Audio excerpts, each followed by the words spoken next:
Noi ci siamo già interessati e ci siamo già attivati a riguardo. Il titolare del ristorante, appunto, Maico, si è trovato e si sta trovando in una situazione di crisi perché un sacco di controlli sono stati inviati da qualcuno, controlli esagerati secondo il nostro parere, addirittura il sindaco ha fatto un'ordinanza di chiusura anticipata.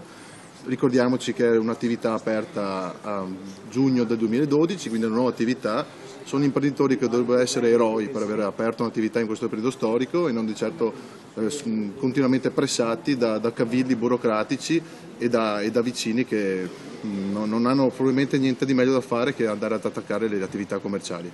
Voi vigilerete, avete già chiesto all'amministrazione comunale la revoca immediata di questo provvedimento? Sì, noi abbiamo già chiesto al sindaco in primis di ritirare questa ordinanza, di trovare un accordo tra le parti, di farsi promotori anche di un dialogo più aperto tra il ristoratore e i cittadini o il cittadino che si è lamentato di quanto è successo. In realtà i controlli che sono arrivati poi sono stati veramente esagerati, vi ricordo l'ARPAV, i NAS, i Carabinieri, l'INPS, quindi una serie di provvedimenti che non hanno certo aiutato l'attività commerciale di questo ristoratore.